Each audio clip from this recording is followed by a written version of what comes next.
fastened it under his clothes on his right thigh. Keep that thought and picture that in your head. We're going to go back to that. Now he brought the tribute or the gift to Eglon, king of Moab. And later in that part of the verse, it says, now Eglon was a very fat man. Why on earth would the Bible say he was a fat man? It's part of the details. Let's continue reading. Verse 18. And when he had finished presenting the tribute, the gift, he sent away people who carried the tribute. So Ehud was like, hey, we're done here. Carry the gift somewhere else. I want time with the king. And verse 19. But he himself turned back from the stone images that were at Gilgal and said, I have a secret message for you, O king. What in the world is that secret message? Continue reading. And he said, keep silence. And all who attended him went out from him. So everybody in that room left, and it was just Ehud and the king. Verse 20. Continue reading. So Ehud came to him, now was sitting upstairs in his cool, private chambers. Then Ehud said, again, I have a message from God for you. Message from God for you. So Eglon, what did Eglon do? He arose from his seat. Then Ehud reached from his left hand, took the dagger from his right thigh, and thrust it into the belly. It's pretty gross. It's graphic. I know. It's like, why all the details? Like we're watching a gory film. Verse 22. Even the hilt, the handle of the dagger, went in after the blade. Ugh, that's just, you can imagine how gross and fat Eglon must have been for the handle of the dagger to actually go through. That's just gross. And the fat closed over the blade, for he did not draw the dagger out of his belly, and his blah, blah, blah came out. It's gross, right? Now, I'm thinking to myself, what? Why was this even written? Can't the Bible writers just say, oh, you know what? Ehud went to the king, told him a message, and assassinated him, and ran away. That would have been a PG-rated Bible. But no. The details of it play an important role. Continue reading. Then Ehud went out through the porch and shut the doors of the upper room behind him and locked them.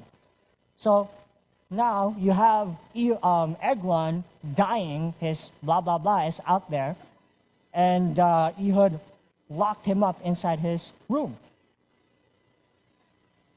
When Ehud had gone out, Eglon's servants came to look, and to their surprise, the doors of the upper room were locked. So they said, he's probably attending to his needs in the cool chambers. He's just probably using the restroom. I don't know. He probably had a lot to eat.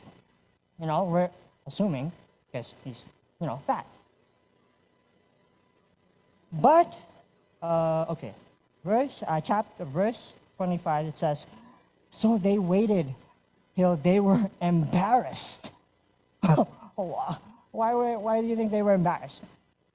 And still he had not opened the doors of the upper room. Therefore, they took the key and opened them. And there was their master, fallen dead on the floor.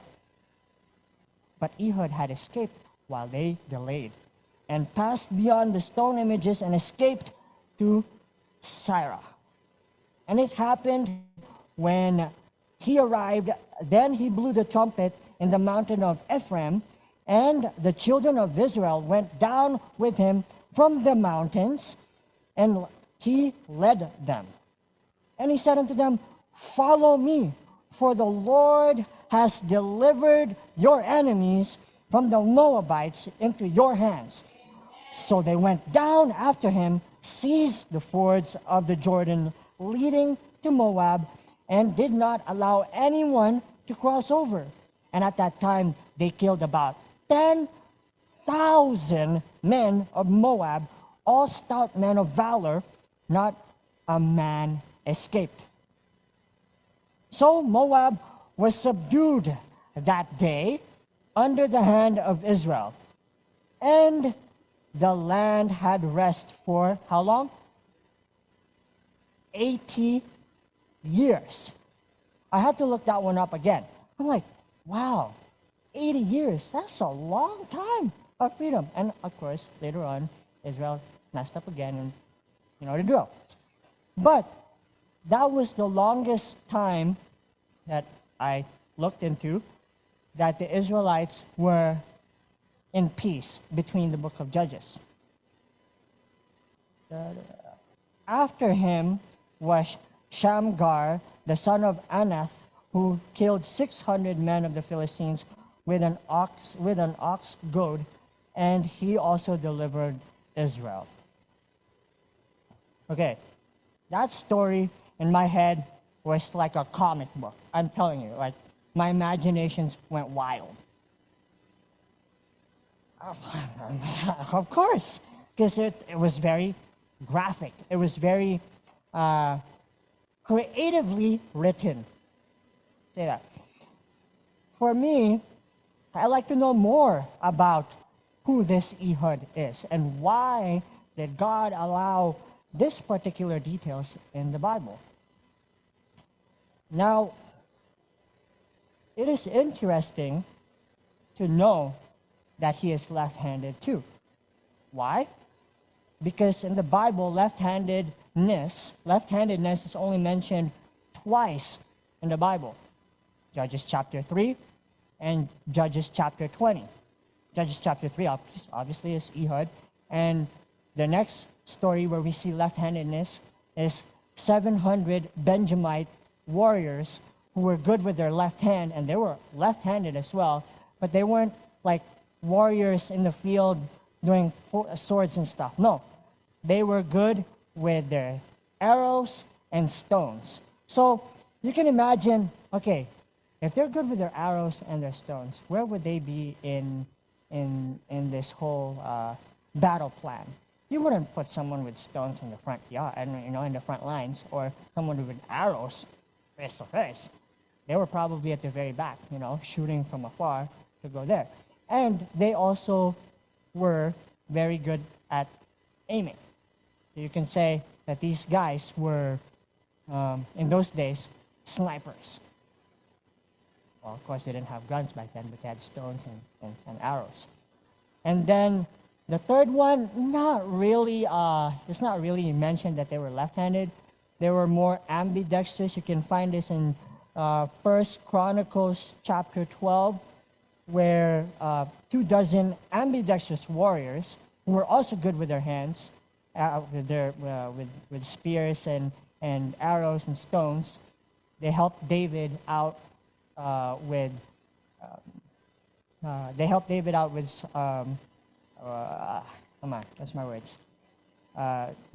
some of his battles.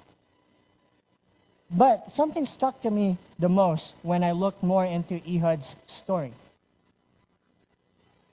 He, in verse 15, going back again, it says here that he was a left-handed man, right? We read that, he was a left-handed man. Why was he left-handed? Now, I looked into it, maybe because, people are born with being left-handed.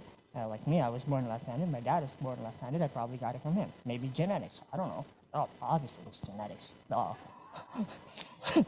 But the Hebrew word for left-handed in this particular verse is iter yad yamin. I'm like, what's the meaning of that? Apparently, this particular left-handed translation of this verse represents, the meaning is in Hebrew, is that Ehud was lame, implying what the verse says and what it means. He was shut of the right hand. So he probably was not born with two hands working. He may have been lame. He may have been disabled on his right hand. Therefore, he was only using left hand as his dominant hand. And I'm like, wow, that's really interesting. God chose Ehud, who might have been lame, who might have been, shut of his right hand, but he could only use his left hand. Now, going through that verse again, Ehud, made himself a dagger. Now, he made himself a dagger because obviously, like I said, probably back in those days, all the swords and all the spears and all that stuff were retrofitted for the right-handed people. He made himself one. And because he made himself one, I'm assuming he really could not, he had to make it custom-made. There you go, that's the word I was looking for. Custom-made for him. And going forward in that verse, it said that he fastened his dagger under his clothes on his right thigh. Right. No, this is my right. Okay. Got to remember that. He put it on his right thigh. Now, when you go into a chamber of somebody famous or someone influential, perhaps a leader, in this case, a king, shouldn't the guards be aware of his dagger underneath his clothes? But you see, it was hidden, right? But come on, common sense. TSA is all about security. They tap you down and make sure. They even tap you down if you have like tissue on your pocket. Like, come on, it's tissue. What can you do with tissue? Anyway, I'm getting sidetracked here. The dagger was placed on his right thigh. I'm assuming, okay, it's written here, that the dagger was placed on his right thigh because perhaps the security team of King Eglon was only tapping on his left thigh. I mean, come on. It's obvious in the verse. Because why would they allow him to get in? They probably didn't see didn't feel the dagger, and they didn't assume either that he was left-handed. So God needed someone special to do this particular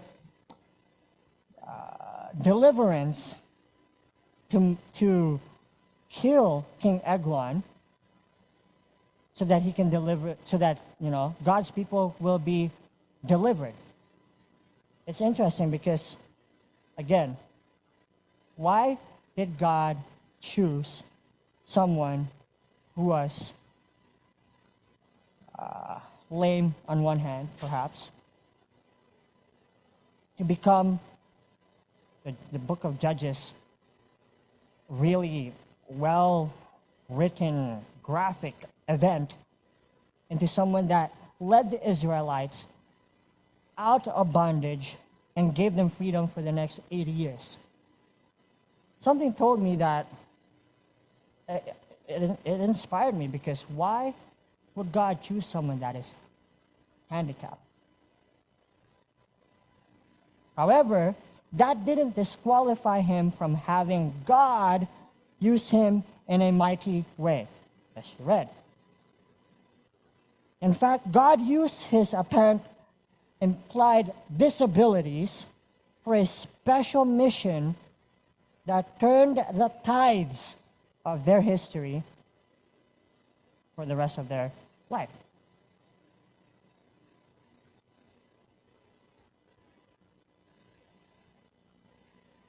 Ehud served as one of those judges of Israel during this tumultuous period in Israelite history. Why didn't God just choose another guy who could do the endeavor for him? Technically, at that time, it would have been mission impossible for someone to assassinate the king, because obviously it took somebody special.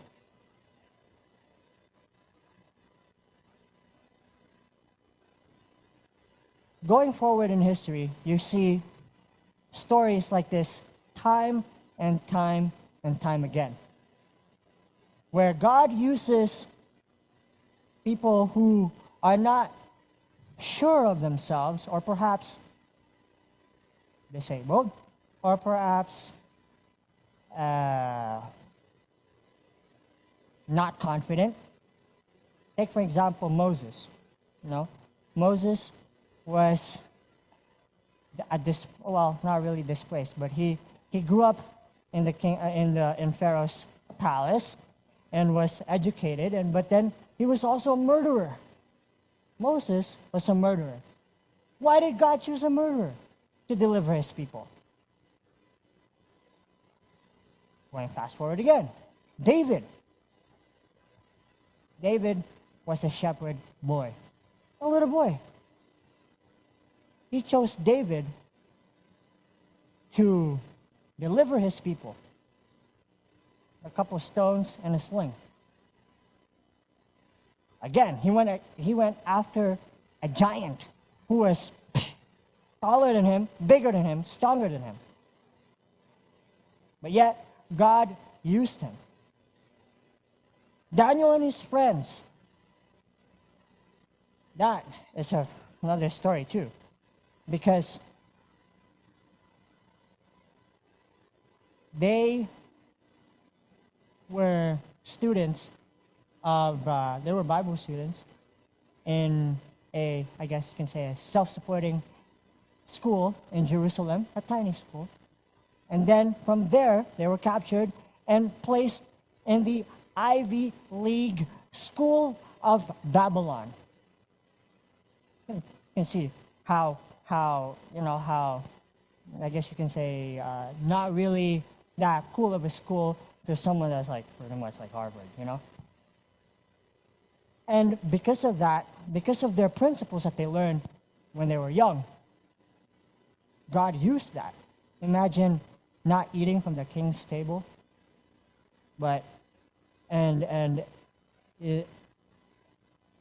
applying the principles that they learned with how they were supposed to eat and their diet and so on and so forth. For that to be a testament to the people that were around them. And now, God used them a week, probably weak, because again, they were captured. Probably they were hungry. They didn't eat much, skinny like me, perhaps even skinnier. And there's food in front of you, you're not going to eat that. But no, because God said we're not supposed to eat from the king's table. God used the unlikely people. The best example that I can think of also from this is Jesus himself. Now, Jesus is the Son of God. I'm sure he had it easy here on earth. I'm sure, God took pity. Oh, yeah, he's my son. I'm gonna make sure no bullies hurt him. Jesus is here. Oh, no. Bullies, get away. No. Jesus was,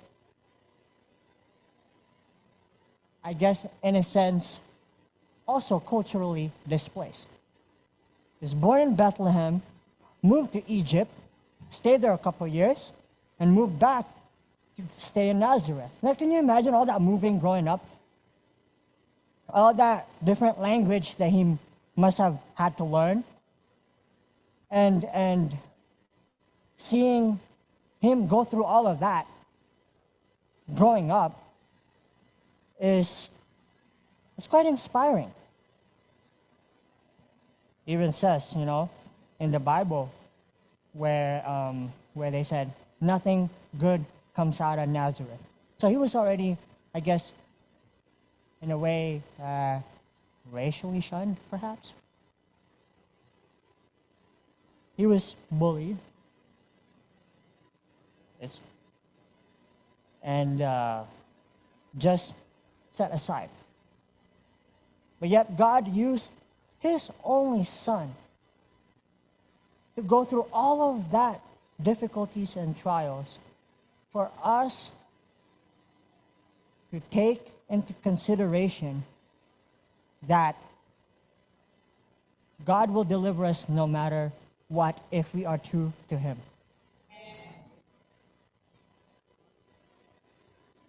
Ehud had many key traits and characteristics that we may find in ourselves today.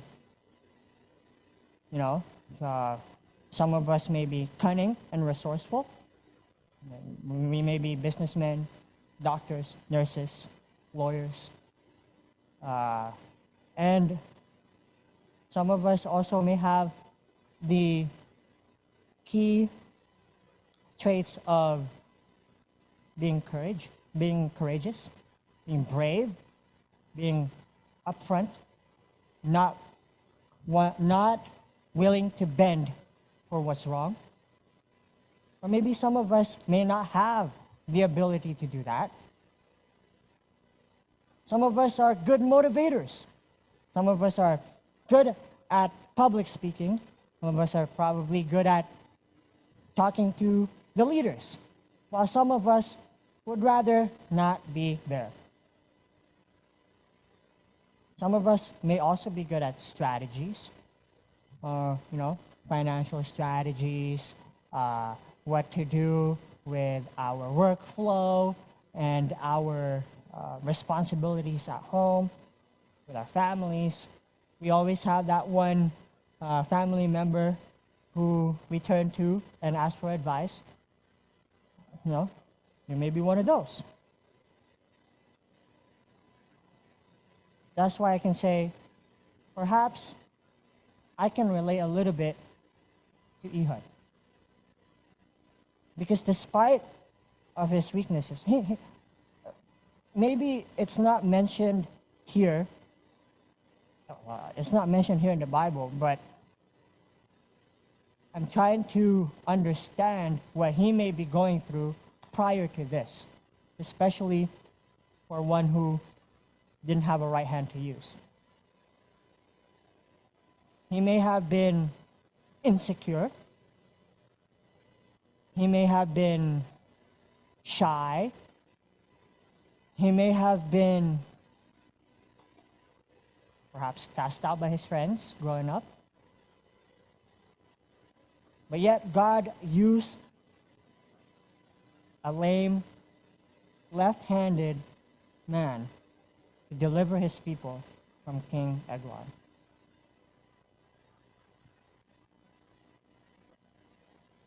Going back to this, to the Bible verse that I read this morning, earlier today, 2 Corinthians 12, verse 9. And he said to me, "My grace is sufficient for you. My strength is made perfect in weakness. Therefore, most gladly I will rather boast my infirmities, that the power of Christ may rest upon me."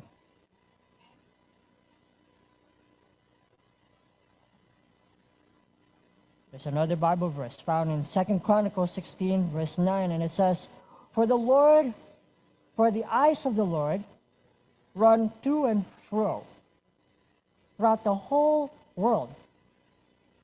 Think about that for a second. The eyes of the Lord running through and fro. Obviously, his eyes aren't literally running. That would be hilarious to see, right? Eyeballs running around. But no, the Lord is constantly looking throughout the whole world to show himself strong on behalf of those whose heart is loyal to him. He is constantly looking for hearts to be willing to answer his call, my friends.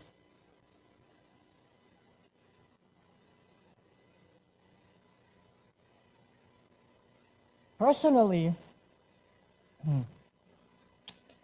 yeah, it'll be a tough one. Growing up, obviously, you can see I have a cleft lip. I was born not so normal as many. I guess you can call them special attributes that the Lord bestowed upon me. But growing up, I didn't see it in that light. I was always insecure with my cleft lip, especially coming to the United States when growing up. I was 9 years old. Just fresh out of surgery. Well, not really. I think a year after.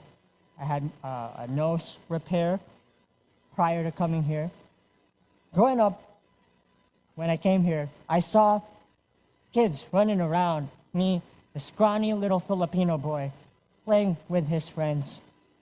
And I see them, normal. Obviously, I'd feel a little bit insecure because I'm skinny, cleft lip, can't run fast. Heart would beat faster than a horse if I run. And obviously, that would make me feel super insecure. I got bullied in school. Walked home with bruises and scars. And my mom would ask, hey, how come you have this? No, I just played during recess and I stumbled and fall. She didn't know at that time that I was being bullied. And finally, I couldn't take it anymore. It took a fist and a kick to get me suspended. Because I couldn't take it. My mom was like, why on earth? I didn't raise someone who could throw a punch and kick.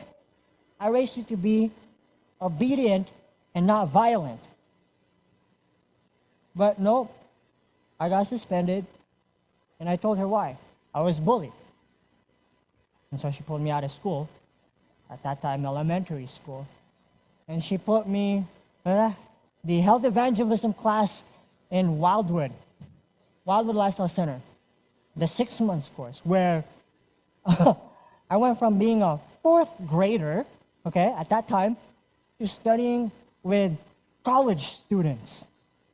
Like, who in their right mind would put a fourth grader to study with the college students to take evangelism course, health outreach, and that to a fourth grader is probably like, oh man, this is too much information. I can't bear this. It's just At that time, I didn't see it.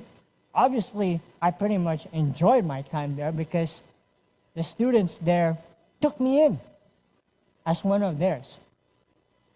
And I didn't feel out like an outcast. I felt loved. I felt peace. And because of that,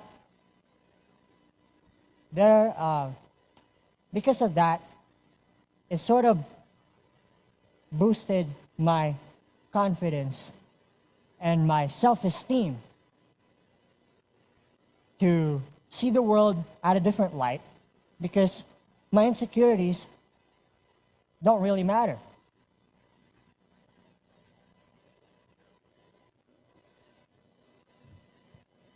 My friends, we may have insecurities in our lives. We may be facing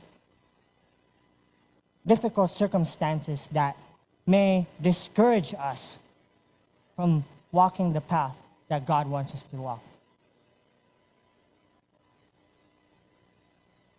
We may be discouraged to the point where we would not pray. A simple prayer. Imagine being discouraged to pray because of the insecurities you may have. and the trials you may be facing. But then again, the Bible is very clear, and time again, God always delivers those who seek Him and know Him. What is the reason for us to be so sad or stressed or insecure? There are times, I'm not going to lie, that my insecurity creeps in. Every once in a while, whenever I see a random stranger walk past me and I hear some giggle, I always assume, oh man, they're laughing at me, I have a collective, I look funny, my voice sounds, But really, what are they laughing about? They're probably laughing at some joke they heard 2 days ago. The fear that consumes us is not necessary when you have God on your side.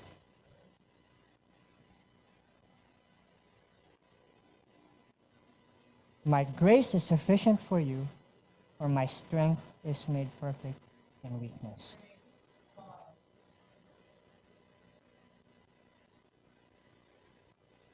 He looks for people that he can show his strength through. And I'm sure all of us here have our left-handed situations in our lives. We may not be physically left-handed, but we may be experiencing, our left-handed stories. But remember, God already knows that. And He's just waiting for you. So let me finish with a verse found in James chapter 1. James chapter 1. Verse 5.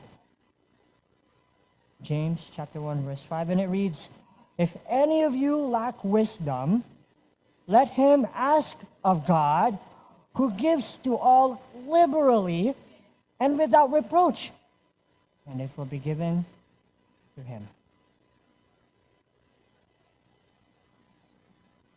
You know how easy that is? It's very easy. But yet, we make it hard. We let our left-handedness get the better of us. Unlike Ehud. Ehud used his left-handedness for the glory of God and delivered his people for another 80 years of freedom. If God can do that to Ehud, imagine what He can do to you.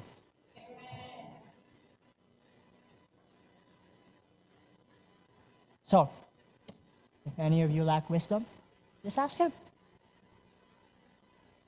It's easier said than done, believe me. It's tough at times. But we have no right to complain when we have God on our side. So in closing, I pray that God is with you and that you allow God to use your left-handedness experience for His glory. Because I tell you, my friends, if He did it to Ehud, delivered his people to freedom, He will do it to you. It may be as simple as a life trial that you may be going through, or as simple as, your car won't start after this church. You can ask God for the little things. You know that? So I pray that God will show you that He will always be there and He is faithful to those who love Him. And that's my prayer.